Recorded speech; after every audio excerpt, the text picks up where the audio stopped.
I'm Tiny, I'm a rapper, and creativity is everything to me. Art has allowed me to share my story with the world and has helped me understand all my different sides.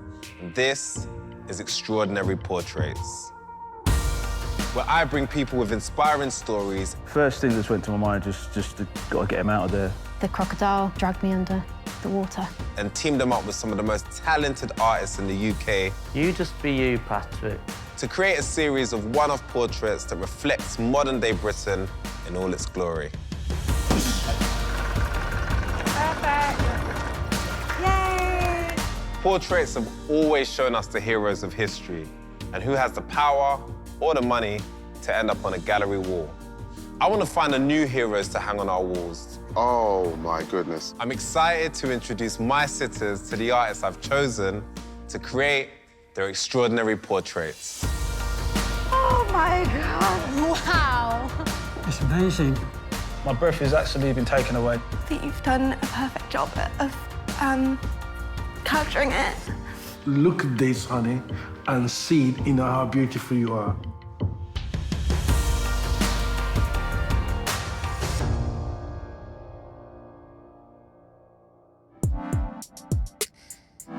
Portraits can make a real impact on how we understand things.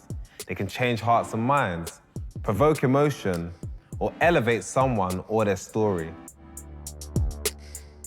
And one story that I want to elevate is that of Mark Ormrod, a former Marine who lost his right arm and both legs while serving in Afghanistan.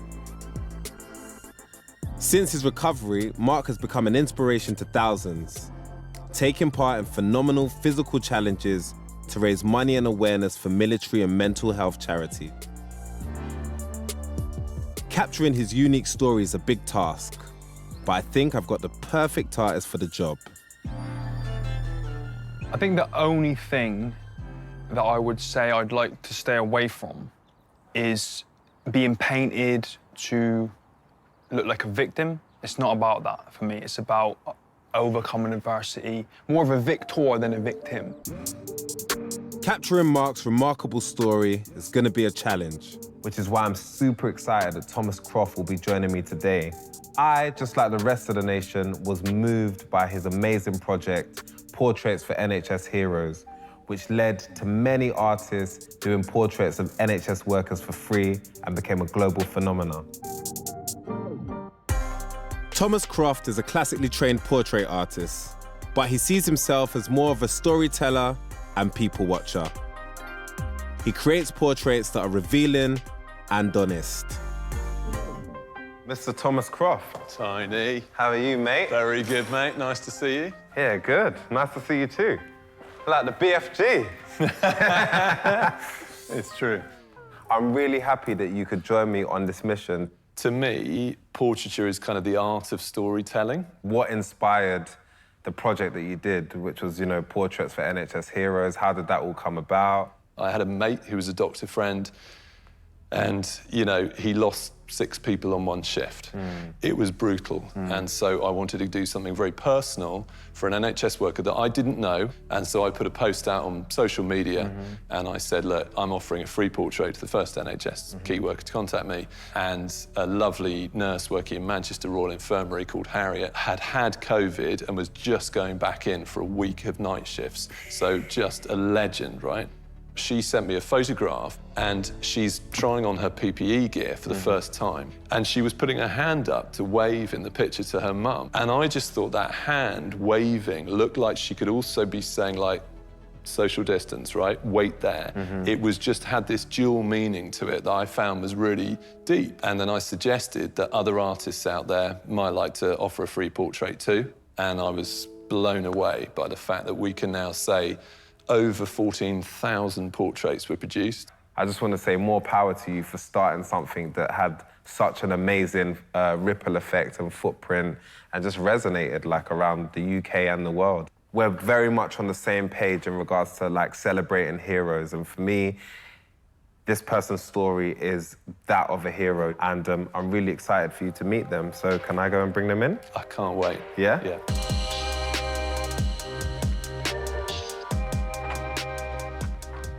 Legend himself. Hey, how you How doing? you doing, Mark? You good, yeah? I'm good, mate. Thank you. How are you? Good, good. Well, are you excited? Absolutely. What are you hoping to get out of it? I didn't come here with any expectations. Okay. I was grateful to be invited. Nice. And I wanted the experience. Okay, come on then. All right. Come to the right place.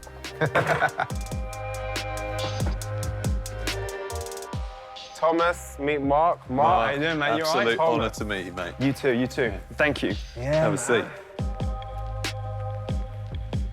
So, Mark has a pretty incredible story. Yeah, Mark, do you care to share? I'm a former Royal Marines commando. I joined the Marines back in 2001, straight out of school. It's all I wanted to do. Finished my training in October 2001 and got my first taste of combat at 19. In 2003 when I was deployed to Iraq. 2007 was deployed to Afghanistan.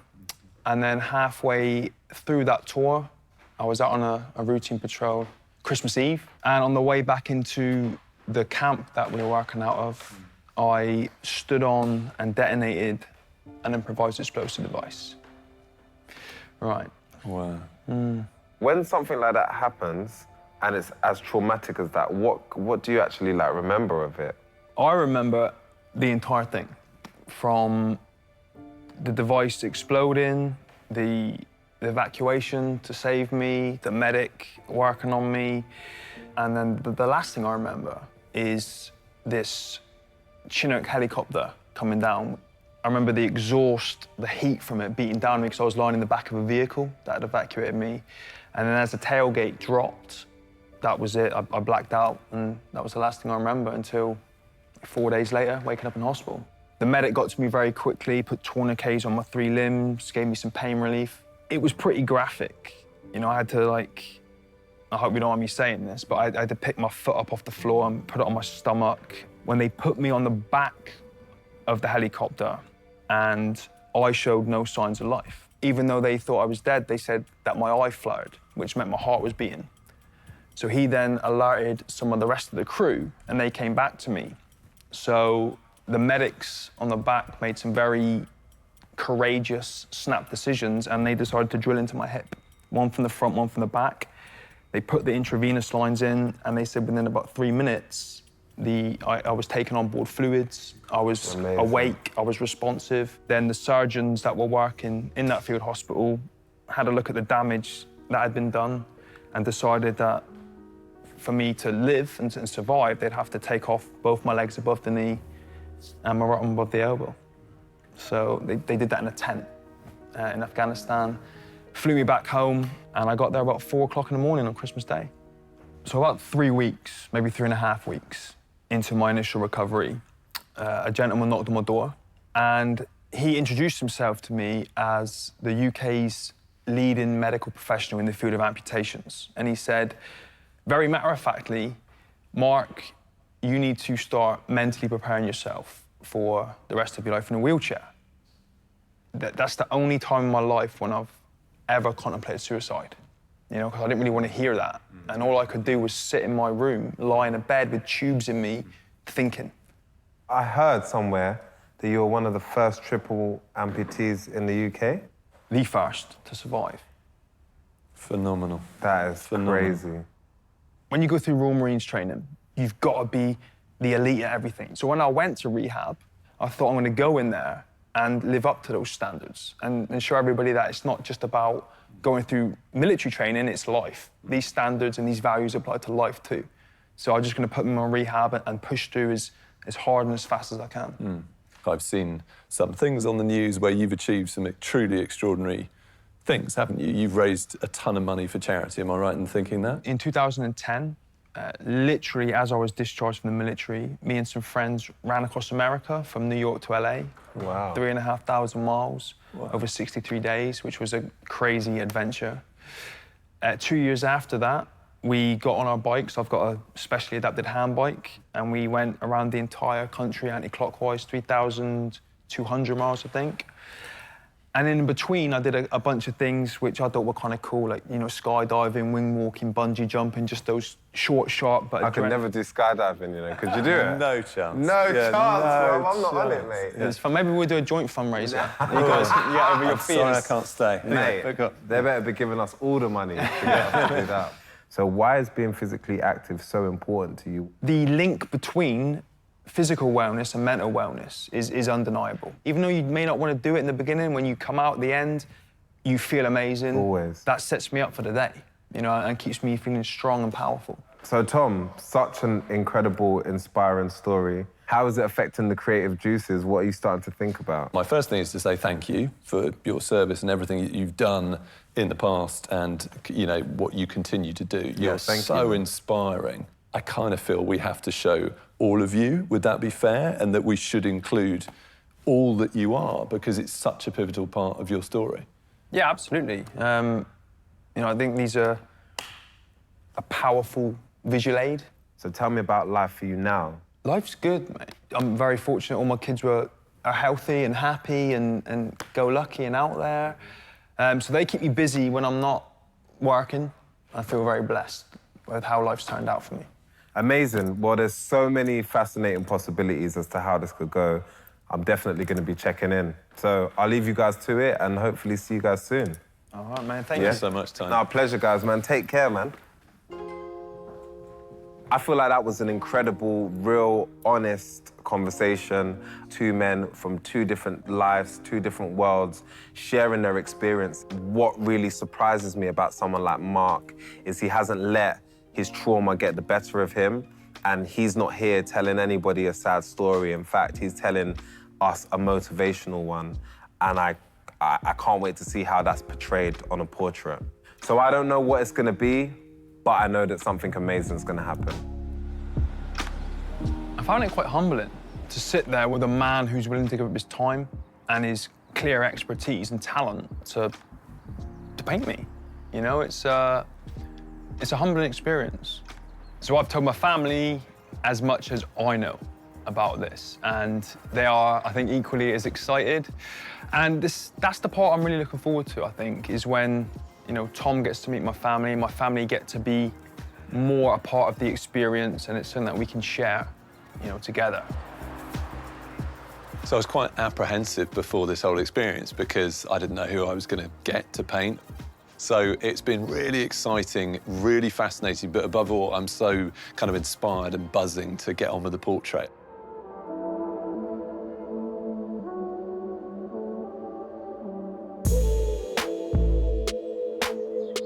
So this is my studio, and I am lucky enough to paint portraits for a living.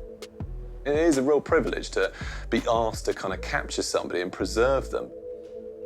Part of me wants to create a beautiful painting that you would like on a kind of aesthetic level, but also I'm telling you this story of who is this person. So to me, that's where I get kind of excited and passionate about portrait painting. I think is the most accessible and easy form of art to understand, and it doesn't need subtitles. It works in every language.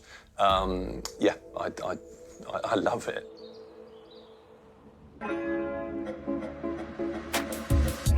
Before Tom starts on his portrait, he needs to get to know Mark a little better. And there's only one place to start, the Royal Marine Headquarters in Plymouth. Hey, Mark. Hello, mate. How you doing, mate? Nice to see you. I'm good, how are you? I'm all good. So I was 18 years old when I came here. I was at Royal Marines headquarters. I was in my home city. You know, I had a green beret on my head. I felt like a grown-up. I was in the real world. It was so perfect. Yeah, it always brings back good memories coming here, thinking of the lads that I used to serve with. When you got on a patrol and the bullets start flying, you just automatically form a bond very quickly because of what you're going through together, and you rely on each other. Like, literally, that's life or death. And if you don't perform and you don't look out for each other, someone's gonna die.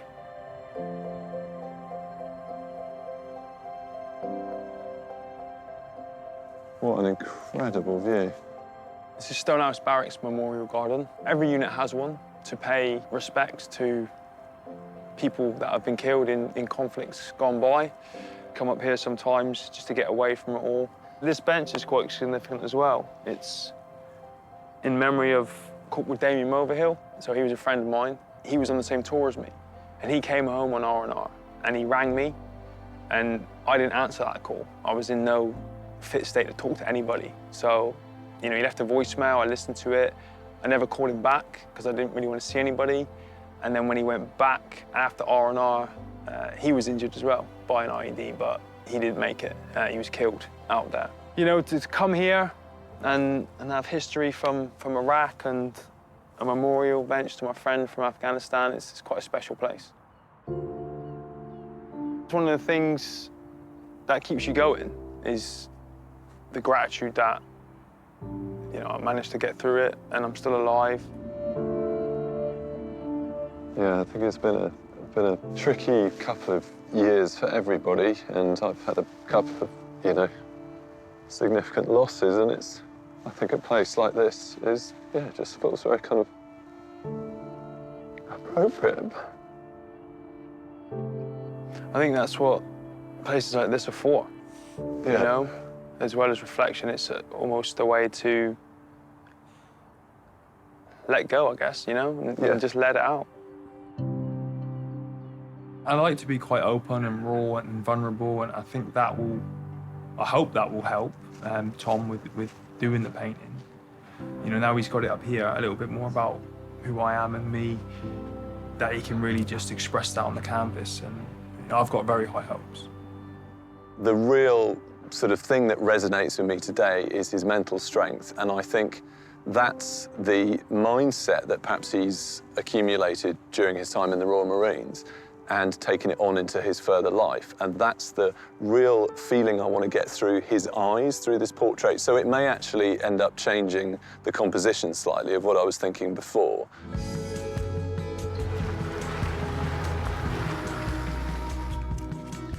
This is a top secret art bin.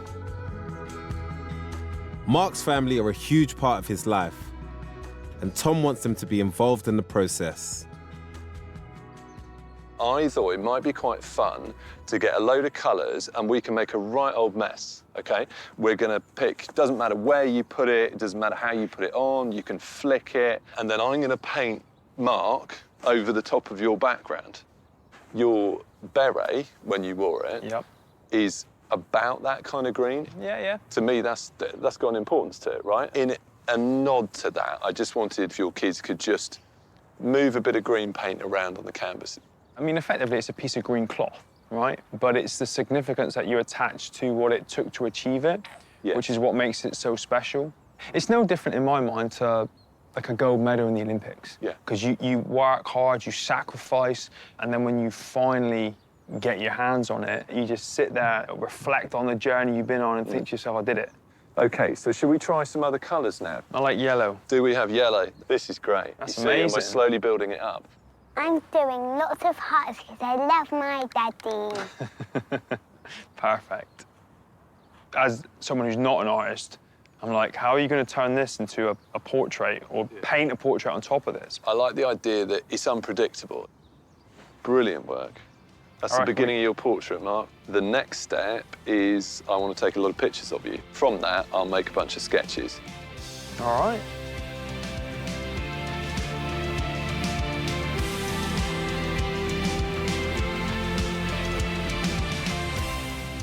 How do you feel about image, your self-image? You know, I used to be 6'2", about 16 stone, you know, tight T-shirt, used to wear half-decent clothes and, you know, take a lot of pride in the way I looked. And it was hard to make that adjustment initially, you know, being 4'3" without my prosthetics on, you know, all the muscles dropped off. But now I'm so far past that.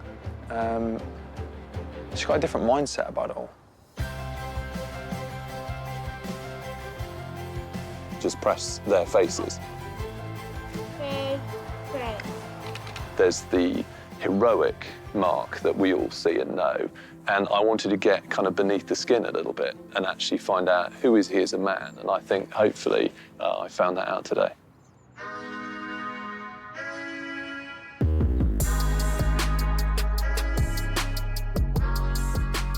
So right now we're at Tom's studio. I'm here to see his portrait of Mark and where it's at, and I can't wait. How you doing, T? Good to see you, mate. Thanks for coming. No, nice studio, bro. Really nice. Thank you. So how's it been going? I'm all right, but I've had a bit of a kind of dilemma of which direction to take this picture in. As soon as I started to draw Mark like this, and I was thinking, I want to show his legs. I like this composition where his leg almost leads you into the picture, up through his wedding band, so you know, OK, so this extraordinary traumatic incident's happened to him. Spending a bit more time with him, you got to see, I guess, another side of him, the family man. I just felt like this isn't telling me enough about who Mark is in 2021. Yeah. So I've actually decided to go in this direction. I'm trying to kind of eloquently tell his story, and I feel this gets us right to the focus of who Mark is. A way of pulling Mark's kind of family in was to get them involved in the process. The kids have got that freedom of like, no, I'm just putting a massive, great swipe of yellow here, and it's just this lovely kind of naive rawness to it that I just think makes a really kind of zingy, exciting, super saturated background. Definitely. I've now got to paint my style over the top of it, and that could really jar. This is not what I expected, and definitely surprising. I think he's definitely not going to expect this. It's saying so much with just the eyes alone. To me, it just sort of resonates more with the Mark that I've got to know, so that's been the thing. Incredible. Thanks so much for coming, mate. Yeah, Appreciate it. Anytime, bro. I'll definitely be back as well. Excellent. In a bit, bro. Cheers.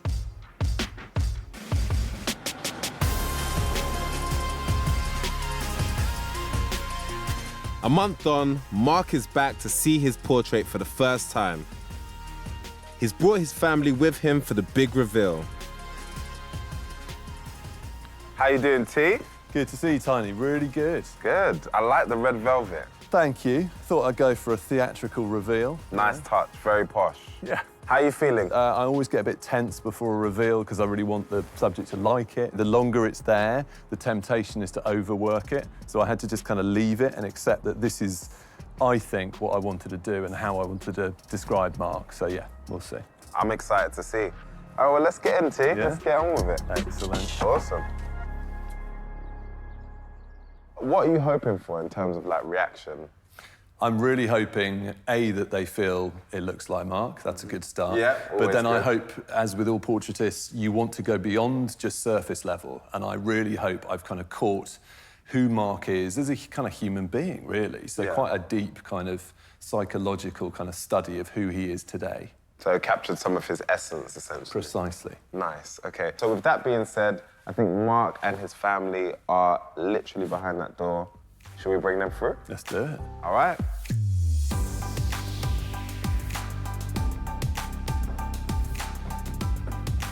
Hello.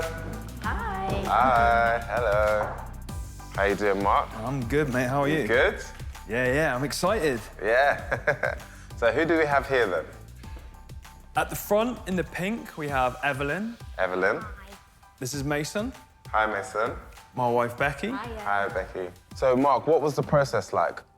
Tom made it really easy and fun as well, actually, because these two were involved. Threw loads of colours on the canvas, didn't you guys? Mixed it up, you picked your favourite colours. You know, I'm not a very creative person, and this is all new to me, so I was excited to kind of take that first step into the art world, if you like. And I'm excited. I want to tear it off now and see what he's done.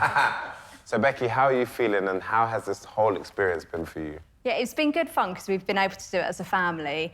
But yeah, I'm really excited to see what's behind there. I always say that my portraits are a collaboration. I feel like this was the most collaborative picture I've ever done because you two guys did this incredible background. So I'm just super excited to show you. So, oh, wow. Mark, are you ready? I am ready. Becky? Ready. Mason? Yes. Evie? Yeah. All right. Thomas, whenever you're ready, mate, take it away. OK, let's do it. Wow. Oh, my goodness. Yeah, it's amazing. It's different to what I expected. It makes me feel humble. Just looking, it's like looking in a mirror, like 3 weeks ago before I shaved. That's what I was thinking. It's insane. That's like you. Like your eyes, your ears. So I'm taking myself back to my year 7 art class and trying to imagine how anybody could do that with paint. Like, without it taking 100 years. It's insane. For a couple of weeks now, I've been trying to figure out, you know, how does the whole thing work with the kids throwing the paint on for the background, and now I know. And it just stands out, doesn't it? Like... Yeah, it pops. Look at all your guys' work, look. See the swoosh? I'm a little bit lost for words. I can really see the pride in your eyes from, like, when you've done stuff in the past, like the Invictus Games and all your big challenges. It's in your eyes. That's what I see when I look at it, kind of your achievements and kind of your goals being met. Just, yeah, pure happiness, pure pride. And I think when the kids bits behind, it's just, that's my family unit, and that's kind of my world in that picture. And yeah, just pure love and happiness. This whole thing's been incredible. The fact that you've invited us here to do this, and you've picked me as a subject, and, you know, to put your talent into my face to create what you've created is amazing. It's amazing, mate. I was trying to figure out, how do you represent what you went through in 2007 in an artistic way? And Evie just came in and smashed it. She literally took this massive swirl of kind of orange and yellow, and I just felt, that's it. That's all I need to say about that. When I'm looking at it now, this is going to sound a little bit morbid, but you know when someone passes on and they put a photograph of someone up and it's like, they get the best one that they can, which kind of encapsulates who they were as a person. And when I look at that, I think that's what I feel. It captures you. Yeah. Massively. What do you think, Mason? I really like how it looks like it's coming out of all the like swells from the neck and up. There was a really interesting decision to make from a painter's point of view with you, Mark, because you present with this incredibly strong image, right? So if I'm getting to know you, I felt I was losing that kind of intimacy, if I'm allowed to say that, of getting to know you, of your empathy. You were wonderful to me down in Plymouth, where I had a bit of an emotional wobble, and you were supportive and you were positive, and I owe you for that. So, yeah,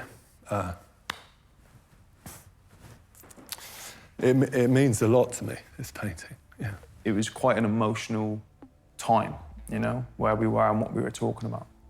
Done such a lovely job. Really have, and I can feel the emotions in the picture, and that comes out, and it's just perfect. Mark, Becky, Mason, Evie, Thomas and I were going to leave you to take the portrait in a little bit more. Thank you. Thank you.